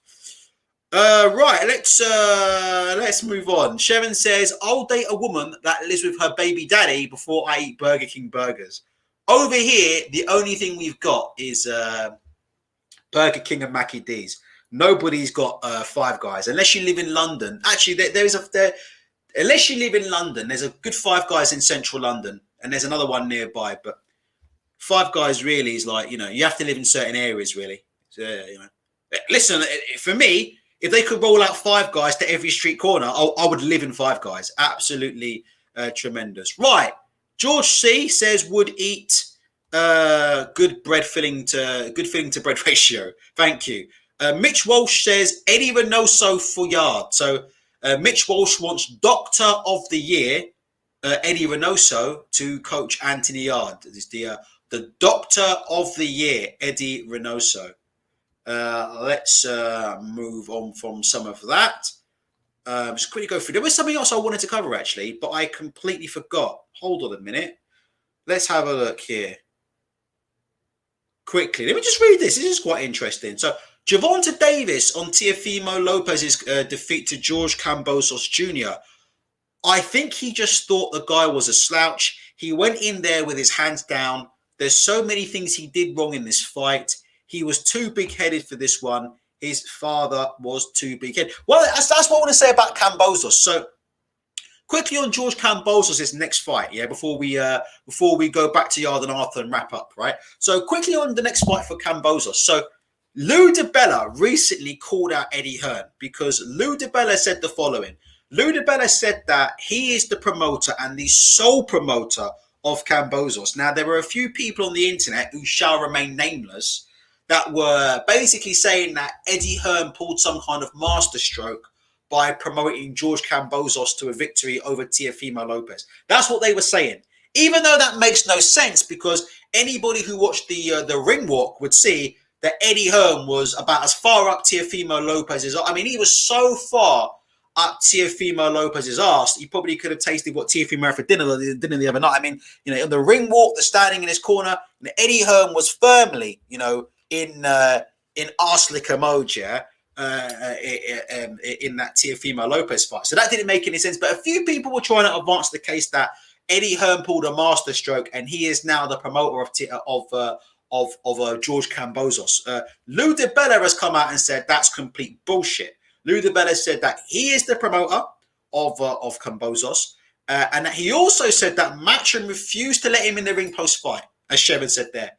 That's what Lou DiBella said. Lou DiBella said Matchroom refused to let him stand in the ring after the fight with Kambosos, basically insinuating that Matchroom are doing their very, very best to stick a wedge in between between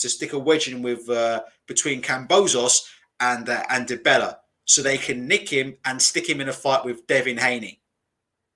Wow, look at this. Look, Shevin saying this. Wow, Shevin says Eddie said that Eddie Hearn has said that Lou DiBella sent him a text this morning and said, if you approach Kambosos, I will sue you. Wow, wow, wow. So there you go. Unbelievable there. So there's a little bit of beef going on there between Eddie and Lou there. Lou DiBella, the promoter, wasn't even allowed post-fight in the ring. Eddie Hearn sniffing all over Kambosos, leading people to think Kambosos is with Matchroom. Lou DiBella saying otherwise. Let me know if I'm wrong about this. I also believe, I could be wrong, but I've heard rumors that Lou DiBella prefers the Gervonta Davis fight for Kambosos. Am I right about that or am I wrong about that? Let me know. See it straight after this fight. Me and Shevin said, if Kambosos has a brain, the fight he will take is a fight with Gervonta because there's big pay-per-view money to be made in that fight. Big pay-per-view money to be made in a fight with Gervonta for the undisputed titles on Showtime pay-per-view. That's where the money is. Devin Haney, I know people like him, but Devin Haney is not a draw. Devin Haney is not a draw. And Lou DiBella apparently has confirmed that. I've heard rumors that Lou DiBella has been on the internet and said the preferred option for Kambosos would be a fight with Gervonta, ideally. If you're Kambosos, you need to make money now and make money fast before you lose those belts and you end up fighting Lee Selby on the zone again. You need to make money and make money quick. So that is what it is. Right. Let's finish up for those. I know we've still got a couple of people that are joining. So let's just finish up here. Lyndon Arthur versus Anthony Yarde. My sort of final thoughts. Maybe we'll do. I don't know if there's any point in doing a final thoughts after the weigh-in. I'm not sure. Actually, I'll try and cover the fight live this Saturday. If we're still on YouTube, I will try and cover the fight live this Saturday. Just a quick reminder: if you want to see me make a fool out of myself, my interviewing skills are atrocious. You can see proof of that in this video here. We had Troy Williamson on the show, the British and the Commonwealth champion. Talking about his recent win over Ted Cheeseman. So if you want to see how bad my interviewing skills are there, and they were pretty bad in this interview, you can see that in this video, which currently will not load because YouTube are currently processing it. Okay, but there you go. You can see that. So my final thoughts on Lyndon Arthur. Carl says, Jerry Springer final thoughts. Well, look, my final thoughts on Yarde and Arthur, are, I'm interested in the fight.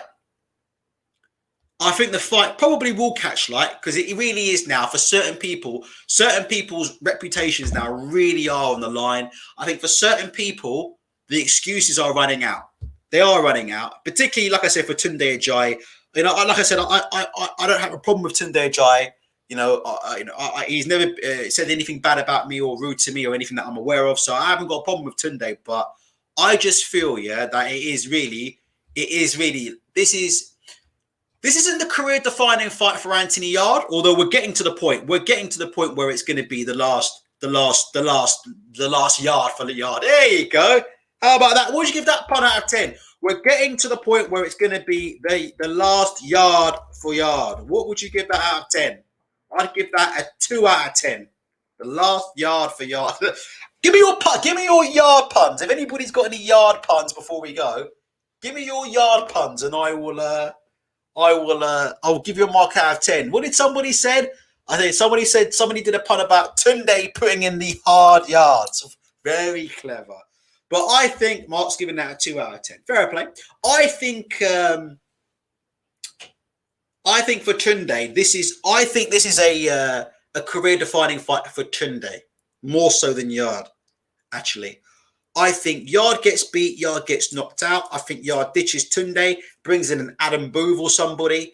The casuals go crazy and they'll immediately say, if Yarde gets like a Shane McGuigan or an Adam Booth or somebody like that, or a Ben Davidson or whatever, people will immediately buy into it and say Yarde's going to be a world champion. He was just trained badly. So there is one more get out of jail free card there for Yarde. But for Tunde, for me, this is it. Like, if Yarde performs badly in this fight, not so much loses, but if Tunde performs badly in this fight, then I would say that's probably one of the last times you'll see Tunde on national TV. I just think, the guy's marked, the guy's card's marked, it seems to me like he's got a bad reputation, in the sport of boxing. I could be wrong on that. But judging by what former fighters are saying, and even guys like what Kevin Mitchell are saying, rightly or wrongly, whether you agree, I think Tunde's all right. I think people don't like him because he's flamboyant, right? I think Tunde's fine. But I'm just saying, I think Tunde has got a bit of a reputation in the sport. And I think, future up-and-comers will have people around them, people looking after them, and they'll be saying, don't go with Tunde. Don't go with Tunde. I'm not saying that's right or wrong. I'm not saying that's right. I'm not saying that's wrong. I'm just stating what I think will happen.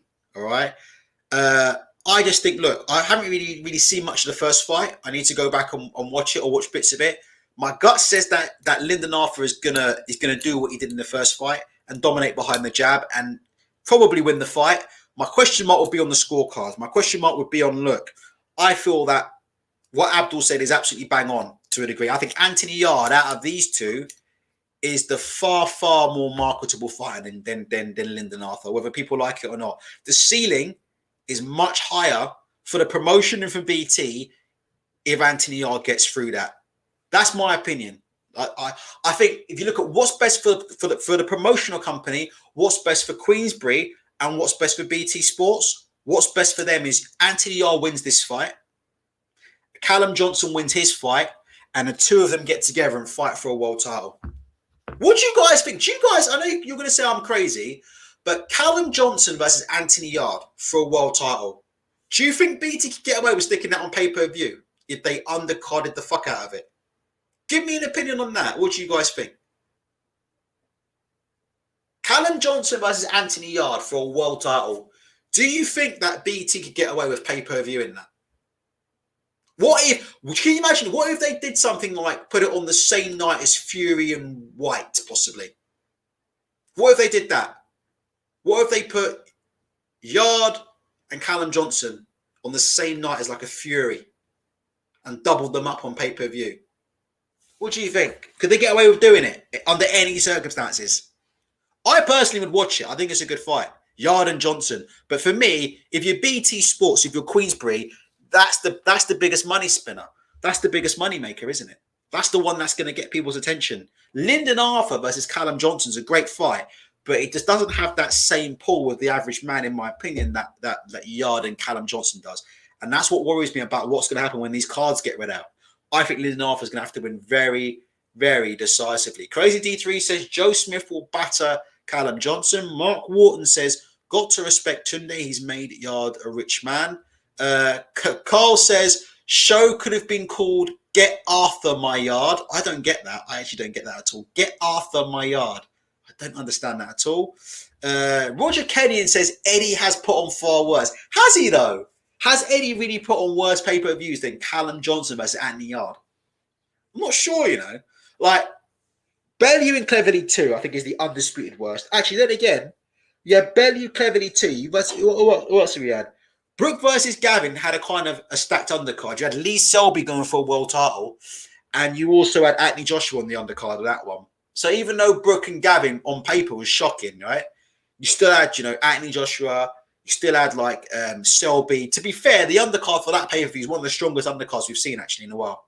So the undercard for that was strong, but I don't know. I'm not sure they could get away with it. I'm not sure they could get away with it. Chevin saying Chisora versus Parker 2 on pay-per-view. That's not on pay-per-view. That's on the zone, isn't it? And it's garbage. Absolute fucking garbage. Before we go, I wanted to ask you quickly, what do you think about this American card? If you give a shit. I see people crying over what the Americans... I've never understood that, by the way. I've never understood why British people cry over what Americans pay for pay-per-view. Oh my gosh, they're paying 70... They're paying £70. Oh my gosh, they're paying £70 for pay-per-view in America. I can't believe it. Like, they're getting ripped off. Like, why the fuck do you care what Americans pay for pay-per-view? From what I understand, the way Americans watch pay-per-view is different, right, than the way we watch it over here. In America, I've heard it's quite common for one house to spend £70 on the pay-per-view, but for then all the friends and family to come over and watch. So it's much more of a social event, particularly in Mexican households, if that makes sense. So while £70 seems a lot, what you actually get is one person will pay for the pay-per-view, or everybody coming over will chip in. One person will buy it, and like 50, 60 or 10 or 20 people will come over to someone's house, eat and watch the pay-per-view. Like, from what I understand, the pay-per-view culture in America and the way they watch is very different to the way over here. But never understood why people are obsessed with what Americans pay for pay-per-view. But there seems to be a bit of outrage over Luis Ortiz, the mummy, Luis Ortiz and Charles Martin making its way to Fox paper. Listen, I think it's a great fight to watch. I'm very, very interested to watch this fight. I think for me to watch it, it's a fucking great fight. But it is what it is. Look, Charles Martin versus Luis Ortiz, pay-per-view. There's a bit of outrage over this, but do you like the fight? What do you guys think about the fight? And do you guys quickly have any opinions on who wins and who loses? And they're likely going to be the mandatory. What mandatory are they going to be for? IBF or WBA? Does somebody know? Who's the winner? Because I think Charles Martin's very, very highly ranked up with the IBF. Like, Charles Martin's on the verge of being like the number one again in the IBF, isn't he? Last time I looked at, I don't really look at rankings, but last time I saw them, he was like 2 or 3. Like, Charles Martin's like a win away from being like, from getting a shot at Anthony Joshua again. Stick that on pay-per-view. Charles Martin's close to becoming the mandatory again for Anthony Joshua. So, Martin and Ortiz. Nicholas John says it's a boring fight. Chevin says, I love Ortiz. versus Martin. Is it pay-per-view? No, but my homie and I will split it, and it will be $15 each. I can't read that crazy D3's comment because you know how very PC these social media platforms are. Listen, for me to watch is a great fight. I'll definitely watch that if I can, if my health holds up, if I'm still alive and breathing, which is debatable. But I would definitely would be interested. And some of these names, obviously, I don't know some of the opponents. Obviously, I know Frank Sanchez and Joel Washington. There's the undercard. Frank Sanchez and Carlos Negron. Jonathan Rice versus Michael Polite Coffee. Gerald Washington versus Ali Aaron Demi Reason. Oh my God, Jesus Christ! That was the worst pronunciation of all time. Even worse than the interview that I just put on with Troy Williamson, which you can see if you look at the videos today. TMT says it's just a hate on US boxing. Mongs believe British boxing is somehow a rival of US boxing, like if they were in the same galaxy. I've been saying for a very long time, I tell you what, without blowing my own trumpet, it is so funny how I say things and get absolutely murdered for saying them, and then they happen. Like how I said that the Zone USA was going to be a disaster, and then it happened, right? How I said like British boxing is going to be in a big decline, and look at it now. I mean, we'll finish up with this. Look, let's have a look at Matchroom's schedule for this year. Look, I mean, Jesus fucking Christ. Let's have a look at this schedule for Matchroom. So you've got Kerman Laraja versus Flatley, and Williamson. Troy Williamson will have will have his eye on that. Obviously, looking for the winner of that to fight for the European title. You've got Haney versus Diaz Jr. I've never seen Joseph Diaz Jr. I have to be honest. But, you know, a lot of people think that could be an upset. But then you go to this, look. And I like Israel Madrimov. I haven't seen a lot of Israel Madrimov, but he's a fighter that I do like, by the way. So Israel Madrimov versus Michelle Zora. I do like Israel Madrimov. Conor Benn versus Chris Algeri. I mean, you're trying to fucking tell me the state of British boxing. British boxing, I'm telling you, the bubbles burst. That's why I'm here to tell you. You know, the fact that, you know, Brook and Khan, the two of them, 50 years old, that were banging about that for about an hour, 45 minutes, tells you the bubble's bursting, you know. This fight, you know, Conor Benn versus Chris Algeri, to me, it is what it is, isn't it? I just think it's laughable, but it is what it is. And we've got the undercard there. Let's have a look at this undercard. Look at this. Look, this fight, look at this.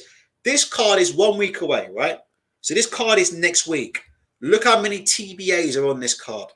Granted, they're for some of the amateur fighters, right? But amateur fighters, some of the fighters that have just turned pro. But Kahim Agako, who's a recent Matchroom signing from Frank Warren, a very, very big hitter, a very, very talented fighter. He's on the card. Robbie Davis Jr. versus Hank Lundy. Isn't Hank Lundy a former Terence Crawford victim? Pretty sure Hank Lundy's a former Terence Crawford victim. Karim Gurfi versus Jordan Gill. Is that for a European or something? Yeah, that's for the European. Katie Taylor versus Fruitsa Sharapova. The only fight I want to see Katie Taylor in is a fight with Amanda Serrano. Until I see Katie Taylor getting a ring with either Amanda Serrano or with Natasha Jonas, I ain't watching any more Katie Taylor fights, because once you've seen one Katie Taylor fight, you have seen them all. Once you've seen one Katie Taylor fight, you have seen them all. But look how many TBAs. Look, you've got 1, 2, 3, 4, 5. 5 fights and 4 TBAs. There you go. So you've got 5 confirmed fights and 4 TBAs. And the card's next week. Nicholas John says Robbie Davis Jr. I thought Robbie Davis had retired. I mean, after he got beaten by Lewis Ritson, I thought that was the end of Robbie Davis Jr. Obviously, I'm wrong. He's fighting Hank Lundy. Boxing Hype says Marku was right all along about Conor Benn getting easy fights because of his father's name. You know my opinion on Conor Benn. I've never, ever had a problem with Conor Benn as a person. I don't even really have a problem with Conor Benn as a fighter. I think he'll fight anybody, but I think the way Matchroom Conor Benn is a protected fighter. You know, I know the guy would smash me to pieces. I know I would shit it in Conor Benn's face. I know I would melt if Conor Benn turned up at my door. All these things. I don't have a problem with the guy. But I just don't see how you can look at this matchmaking and say Conor Benn is not a protected fighter. Sorry, I just have to be honest and call it how I see it. I don't know how anybody could look at this fight, Algeri versus Conor Benn, and look at Conor Benn's recent run of opponents, given who Matchroom have had in the same stable. Somehow this guy is fighting. Somehow Conor Benn has got to fringe world level without fighting Josh Kelly or David Avanesian, who just happened to be the two best welterweights that were in the same stable as him at the time. Does that make sense? It's bizarre, but these things only seem to happen at Matchroom, don't they? These things only seem to happen at Matchroom. Yeah, Crazy D3 says, didn't Robbie Davis get battered by a Mexican South American? That was the one. It was after the Dixon fight, wasn't he? And he got stopped. He got stopped in that fight. I thought he retired after that. I thought he said he was going to call it a day. Looks like he's back and near the top of the card on Matchroom bills. Bump of K says, laughable how Hearn can go from laughable how Hearn can go from seeing Kambosos, a true Spartan, to then try and say Ben can do something at welterweight. Conor Benn at welterweight, they're going to have to match him very, very carefully to get him a title. Very carefully. They're going to have to do some really good matchmaking and get him the right fights at the right times and try to find some vacant belt or try to pick off some unsuspecting champion. And even then, if Conor Benn wins a belt, who's he going to defend it against? Because what are they going to do? You're going to put him in a ring with a fucking Boots or a Spence or a Crawford? Jesus fucking Christ. Can't happen, can it? Can't happen. Pink Fury Goddess says Chris Algeri is too small. He has a lot of wear and tear. Last time I saw Chris Algeri, he was wearing reading glasses and doing the commentary and the post-fight analysis for DAZN. So I think we know where Chris Algeri's priorities lie at the minute. And I'm not sure Chris Algeri's priorities lie with beating Conor Benn, to be honest. And can I just say, how dodgy is that? That DAZN, the guy DAZN are paying to do the commentary and the analysis for their fights is the guy that they're shoving in the ring with Conor Benn. Do you know what I mean? That's interesting, isn't it? It's like, what incentive is there? I don't know, look, Chris Algeri's a fighter. He'll fight anybody. But I'm just saying, that's a bit weird, isn't it? That's a bit weird, isn't it? Hiring you're basically shoving your employees into the ring with your fighters, isn't it? Unbelievable. Dave Lane says Jessica McCaskill looked unreal on that DAZN panel. Yeah, Jessica McCaskill, a.k.a. Razor Ramon. There's a big thing about Jessica McCaskill. A lot of guys think she's very attractive. Some guys think otherwise. I'm trying to get her on this DAZN panel. She's got hair like Razor Ramon. I don't care what anybody says. Hold on. She's got hair just like Razor Ramon. Same hairstyle. Trying to do a fucking a comparison here. What the fuck is this? Here we go. What? I don't know. I ain't getting it right. Shevin loves that joke. Jessica McCaskill has got hair exactly like Razor Ramon. It is what it is. Let's have a look. Blah, blah, blah, blah, blah. McCaskill. Oh, that's not it. That's not it. That's not right. I'm trying to find a good picture of her hair. She looks a carbon copy of Razor Ramon. Let's get one more try. And I'm not saying she can't fight. She's a very good fighter. Actually, one of the better female fighters. There you go. So there's a picture of Jessica McCaskill. Shout out to Punch Drunk Boxing. If you look at that hair there from McCaskill, reminds me of this. Hold up. Same hair, innit? Look at this. Look, ready? McCaskill's definitely got the same hair as Razor Ramon. 100%, in my opinion. Shout out to thing. Crazy D3 says Alicia is in her own league looks-wise in women's boxing. I think that you're slightly incorrect, if not very incorrect. I think that makeup and Instagram are very, very different to real life. That's just my opinion. I would say sometimes it's best if you look at people when they haven't got any makeup on and then make a judgment. So I understand people look at photos like this. Those are well taken photos. Some of the photos that I've seen are a little bit different once we start talking about no makeup on. So I'm not criticizing. I'm not saying she's ugly. I'm not saying anything like that. But what I'm saying is photos like this, you have to understand that this, with all due respect, and this is slightly different to this. And this is one of the better ones I've seen, actually, of her on Fight Night. So I'm just saying, yeah, like I said, makeup is an absolutely incredible, and that's no disrespect to Alicia Baumgartner. I'm not saying she's ugly, but I'm just saying makeup is like CGI these days. It's absolutely incredible. Daryl says he likes Michaela Meyer.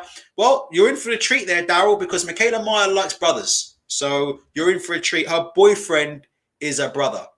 So maybe you need to get on a plane and Michaela Meyer will give you a go. But Michaela Meyer's boyfriend is... Black women were furious at Michaela Meyer. Remember that, Chevron? When Michaela Meyer put her boyfriend's picture up. They were accusing her of being a racist, yeah? They were accusing her of being a racist. And then she said her boyfriend's black and she showed a picture and they were furious that Michaela Meyer was with a guy like that. So it is what it is. There you go. I know you guys like Michaela Meyer. You guys know I'm a big fan. I still think, listen, you guys know me. Terry Harper's got the best body in women's boxing. That's my opinion. For me, it's not even close. Like, talking about best body, best physique, best body in women's boxing. I would go with Terry Harper. That's my opinion. The tattoos are absolutely awful. You know, their tattoos are absolutely awful. But it is what it is. But I think, you know, Terry Harper is got the best physique in women's boxing by a mile. In my opinion, I could be very, very wrong about that. It's just very much a shame about the tattoos. Very, very much a shame about those tattoos. In fact, I would urge her to consider getting those tattoos removed ASAP. But Terry Harper's got tremendous. And look, this is Terry Harper. Look, Terry Harper's a very, very good looking woman. Scrubs up very well.